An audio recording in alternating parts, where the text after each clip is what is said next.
Final UFC card of 2024 has come and gone. Colby Covington versus Joaquin Buckley headlined UFC Tampa, a card that we were all looking forward to. It had a couple of bangers, headlined by the main event, and we're going to take a look through all of the fights that happened. Starting off this time, we're going to actually begin with the prelims working up to the main event, and hopefully we will enjoy that. So first and foremost, starting off with the prelims, Rodriguez was able to knock off Knutson and take her undefeated streak with a unanimous decision victory. We also had Davy Grant getting a unanimous decision victory. We spoke about him in the prelims. Timeless, another win against an up-and-comer, which is, shows that he continuously has it and is not out of it, and he's always putting up a tough fight against whoever he's fighting. Miranda Maverick continues her winning streak, another victory and a unanimous one at that, and also the same for Lima against Johns. So those fights all finished in decision. Again, I always want to talk about Davy Grant. He's always putting up tough fights, no matter who he's up against, and he shows his quality. I mean, he's older than most UFC fighters, but he continues to give out good performances, and that explains why he's on these cards and he's still in the UFC. Miranda Maverick, again, building up a record that is quite impressive. Majority of her fights have been in the UFC, I believe, and she's building on that with this victory here. And Lima as well, continuing his streak and establishing himself as a 14-1 fighter. Next up are the fights that I really want to cover in the prelims, 3 of those to be in fact, starting off with Sean Woodson and his return to the Octagon, and what a return it was. You look at him in the ring, gangly, long limbs, short torso, looks a little bit funny, but he's a sniper. It's in his name. He knows how to punch, he knows how to strike, he's very proficient at it. He may leave himself in for a couple of strikes, and it may have been a bit of ring rust because Padilla was catching him at the beginning, was pressurizing him at every opportunity that he got. And it looked like he was a bit rusty at the beginning, but he slowly and surely wore that rust off. After the first minute or so, he got into there. He wasn't afraid to take a shot, to give a shot. He then started slipping the punches, very slick, and it showed the difference within a minute or two of what kind of striker he is compared to Padilla. Padilla's there, he wants to strike, he wants to pressure. Woodson wants to strike, but he's going to try and evade your strikes and catch you with that jab. Very slick striking, very impressive. And Woodson's back in our thoughts. He is 13-1-1, which is still very impressive. I would love to see him up against some of the top 15 in the division. I think if he's back, he should be back and fighting consistently. His style will be interesting to see how others will approach. Will they try and take him down as quick as possible? Will they try and match his striking? But he has a style that could produce a lot of entertaining fights for sure. Sean Woodson is back, and he's back with a bang, and I enjoyed his return. Next up was one that we were definitely looking forward to: Joe Alvarez versus Damar Close. I said it in the preview that this is going to be definitely very tough. I'm not sure who I went with actually. I might have went with Close because Close is one of my favorite fighters. But Alvarez, I think I spoke about how much of a problem he actually is. The height, the striking, the overall ability that he has is scary for the lightweight division. He has spoken about moving up after the fight. Yes, in this fight, Close was game. He was game. Problem is Alvarez just held too many physical and maybe even technical advantages over him. I think physically it was too much. The reach was too much. The height was too much. Striking ability matched with all those physical attributes was too much for Close. Close is very good. Alvarez is a phenom in the division. He's a phenom in the division. He can cause a lot of people a lot of problems. You only know how good he is once he faces the best of the best. I truly believe that. Who he will go up against next, I think that's one that we may have to cover in another video, because I have to think about that as well as some other fighters. But he put his stamp in the lightweight division, and those up-and-coming fighters, they need to be aware of Joe Alvarez for sure. Next up, following that brilliant fight in the lightweight division, was another lightweight banger, which was Michael Johnson versus Azar. And again, this one went on for a little bit. Michael Johnson was finding his way through the fight, building up steam, and eventually the knockout blow which sent Azar to the ground out flat was a brilliant one. It showed that Michael Johnson is timeless. He has that ability. Throughout the fight, I think he looked really good, to be honest with you. Azar was game to a degree, but it was just a moment of time before Michael Johnson hit him. And when he hit him with that power, he was going out. night, goodbye, whatever you want to say. I love seeing Michael Johnson back. He's a legend. He's faced the who's who, the best. He's faced the who's who of the division. He's faced some of the best who have come and gone, and he's still here, still fighting. He said he's getting better with time. It's hard to deny that. Again, you'd only understand how well and how true that statement is once he faces the best in his division. But Michael Johnson with an absolute brilliant punch to send Azar out and cold, and a brilliant way to end the prelims. He deserves to be on many, many more cards. Hopefully he's going to be active. He spoke about calling out some of the people in the lightweight division. I mean, one name that he mentioned was Michael Chandler, and I'm not going to say no. Michael Chandler, if I was him, would I take this fight? I don't know.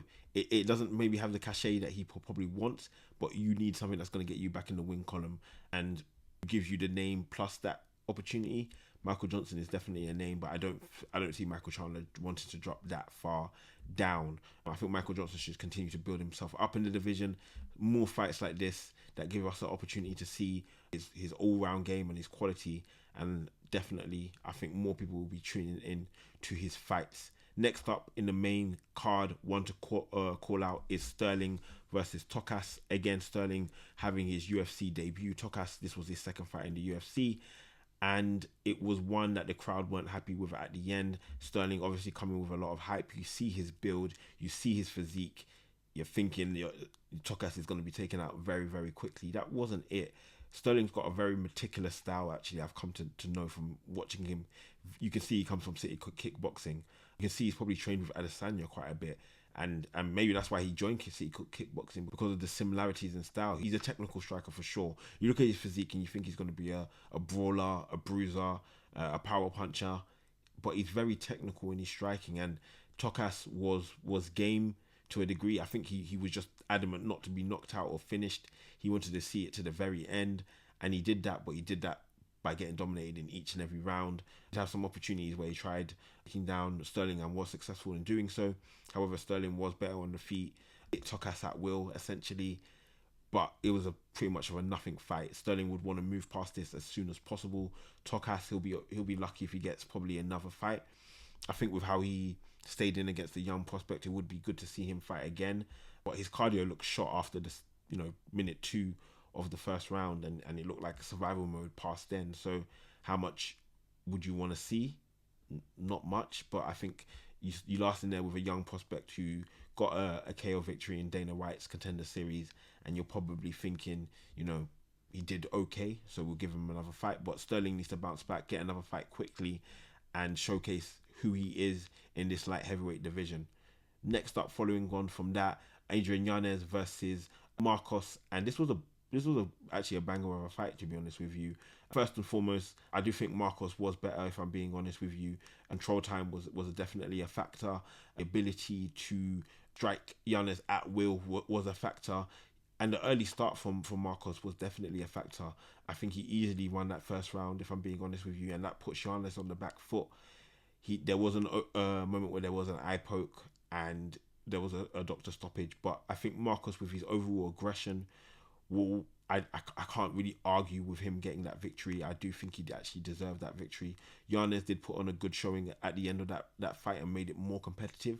However, too little, too late. Adrian's going to have to start faster. He's going to have to establish striking earlier. He's going to have to be in a position where he can't be taken down, because from my understanding, Marquez isn't, the most proficient on the ground to where he's an absolute specialist.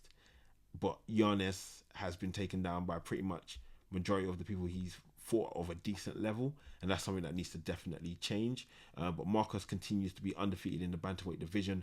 He probably will need to fight one more before going and getting a ranked opponent, I would say. He's been on a brilliant streak in the UFC, and we'll see if that can continue. That definitely shocked me. I think I had Yanz in the preview as winning. I did say Marquez would be competitive and tough, but yeah, Yanz with another loss on his record, taking him to 17-6. Following on from that, another fight that we covered was the Patron versus Jacoby fight, and again, this was one where two men were coming off losses. Jacoby had 4 losses in his last 5, a real turnabout from a couple of years ago when he re-entered into the UFC and it looked like he could be climbing up the light heavyweight rankings quite quickly. That wasn't to be the case in the last couple of fights. Patron, who lost to Anthony Smith by submission, was looking to bounce back, and it was a fight that both men desperately needed to win. Jacoby, I would say a lot more. If he lost this one and maybe another one, you could say he would be out of the UFC. That would be, I think four losses on the bounce, which is less than desirable to say the least. And especially in your second stint with the UFC, Petroni as well, his star had kind of diminished. Unbeaten, losing to Anthony Smith, who has then gone on to lose again to Dominic Reyes, wasn't a great look at all. And you can see the deficiencies in his game from that fight. Would they continue? The answer is yes. In this fight, he was doing pretty well on the feet against Jacoby, but Petroni is known for his ground game and his wrestling, and the fact that he couldn't take down Jacoby once is a problem, because Jacoby's takedown defense is decent, but it shouldn't be stopping someone who's a specialist at all. On the ground, not good enough for Petroni at all. Jacoby was looking like he was going to be losing going into the third. It was competitive. You could say it was around a piece, but he made sure that was not put into question at all. I just think like Petroni was discouraged from going for those takedowns because he wasn't getting any success. But at the end of the fight, he needed to go for some takedowns, because you're striking with a kickboxer of the quality of Jacoby, you're going to get hit. And he got hit and he got taken out, one punch knockout. Where does Petroni go from here? That's the serious question. That style that was shining brightly in the light heavyweight division is gone now. Jacoby has given himself life, given himself another opportunity. Bringing in a young prospect in the UFC like this gives him some options going forward, and it'll be interesting to see where he takes those. Camp versus Silva was one that we were definitely excited about. Camp, who was, a couple of years ago top contender, was looking like he was in line for a title. A couple of fights haven't gone his way, namely the Muhammad Makayev one that he lost recently. Bruno Silva, his star was rising. I think it was 3 or 4 fights that he had won in a row, and it was looking like, potentially he could come in and get Camp's shine and potentially be one of the future flyweight contenders. Unfortunately for Silva, that was not to be the case. Camp put on a little bit of a show following on from the first round, I would say. Silva didn't help his case with a number of low blows and low shots, which not only I think disrupted him but disrupted the crowd, and they were fully behind Camp as the fight went on. It was at the end of the fight where Camp unleashed a flurry of punches. Silva's hands were dropping a little bit too low for my liking, and he was getting caught badly. He didn't know where to defend, where Camp was, and it was the referee who, Silva was done, but a couple more punches were given, and yeah, it was officially ruled as a knockout. Camp with the victory. He was calling for a title fight after this against Pantoja. I wouldn't say no, if I'm being honest with you. I was a Camp fan. I didn't like the way he conducted himself in his last fight, but he also called out and said, Haikara France, it would be very interesting to see that fight. We know the beef between City Kickboxing and Camp, so I wouldn't say no. He also called out Adesanya as well, which was hilarious. So yeah, if he's not going to get a title fight, or we're looking for a number one contender, Kaikara France versus Camp for a number one contender fight, I would be very, very happy about. Actually, yeah, let's run that immediately. Pantoja, take some rest. You've shown your quality already. Camp versus Kaikara France next. Silva, he's going to have to go back to the drawing board slightly.